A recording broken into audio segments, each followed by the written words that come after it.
Okay, this is my next surgery update video, and what's actually been happening. Well, since I've seen the doctor, it was the one that I went to see for the pain, possibly having to have an injection done. Well, what happened was because the area the pain was going on in, it's very, very interesting. Because they had to do x-rays of my, like, they did 4 x-rays, but they did me standing in 3 different positions to see, because this side, the left side, is where I was having the issue, which for some reason the pain's gone away. Again, hopefully it doesn't come back. And if it starts to come back, yeah, then I have to decide on the treatments they mentioned what to do. But in the meantime, they still want me to see a pelvic floor specialist, but I haven't made that appointment because if I'm not having the pain, then I really don't need to go in. And he said he was gonna talk to her, the pelvic floor specialist, to have PT done, that physical therapy. But in one of the x-rays, the images, because they had me just standing straight up, my leg kind of spread, then even more spread. When the last image, then my leg was spread further apart. They said they found an abnormality that I was born with, because where the ball joint is, the ball that connects to the rest of the leg, how it curves, because like the ball's here, and it curves like this on both sides. Well, the inner part curves normally, but then that part, so my leg is pretty much in, spread out like this. Like this part right here was normal, but it was the part over here that was showing in the image that there's more bone there than what there normally is. So yeah, so there's more bone than what should be. You're saying I was born with that. And he was talking pretty much about the different treatments, possibly an implant. That's like the last thing to stimulate it when there's pain for about 8 months. But there's a nerve block than the one they were wanting to do, but it's up to me when I want it done, because the nerve goes from up here down. They're going to do it right up here to do a lidocaine enough to where it numbs it, and if it numbs down here, then it's for sure a nerve causing it, the issue. So yeah,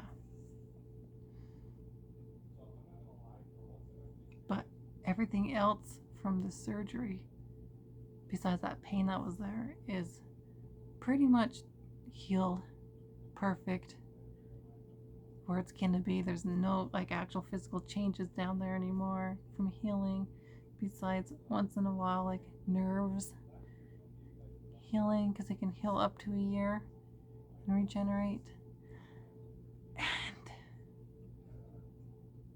And my body, because the hormone difference, I'm still going through few physical changes because that hormone difference from having the surgery. That's mostly just up here in this area, filling in spots. So HRT works so much better when you have the full, either an orchiectomy or the full surgery. So yeah. And the most interesting thing because with those x-rays you can see my whole pelvis, like the shape and everything. And I was really studying what my pelvis looks like. And I was like, that's interesting. It's like if you take a female pelvis, that's because there's like 4 different pelvic shapes. I can't name them offhand. Like 4 female pelvic shapes, and there's like 1 male pelvic shape. It's more towards like that male pelvis shape, but not 100%. It's more resembles a female version of that, the female version of it, because where the arch is, that pubic, like the pubic bone, like that arch, it's pretty much because how a male pelvis is, it's kind of like this, but females is more spread out this way, that pelvic arch, and mine, instead of like the male, how the male is like this, mine's spread out like this, more in that female shape. So yeah,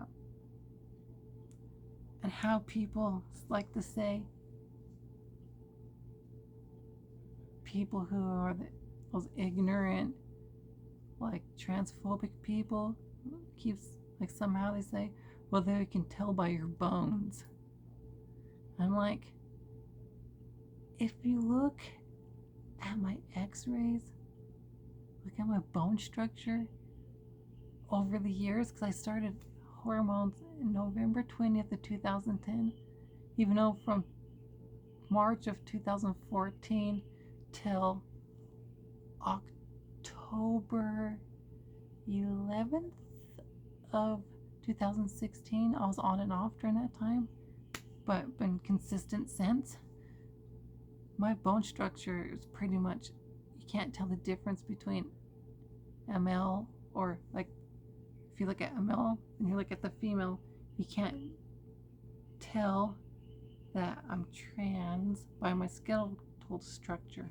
It just looks like a female skeletal structure that has a little bit more narrow pelvis, because that pelvic shape is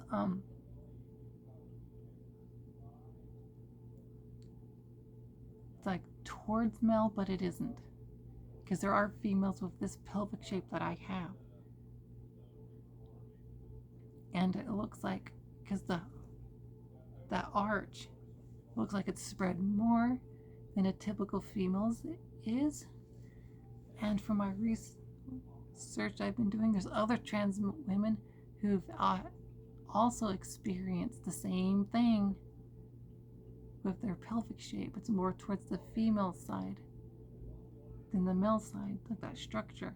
So yeah, other than that,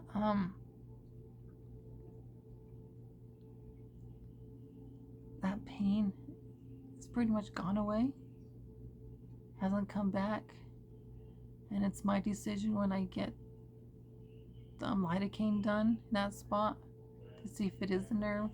But other than that, nothing else is really going on with my, like, surgery wise. It's just that update from the pain that's come from having the surgery. And wearing looser fitting clothing does help, and wearing less like shorts or pants, and wearing more like skirtalls is what I've been wearing. Like this one, been wearing a lot more than some of my other clothing, and I think that could be helping a little bit.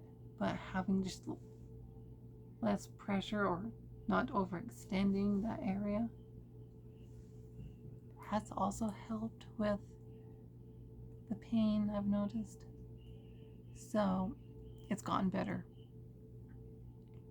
and as long as it doesn't get worse, that I'm good and fine.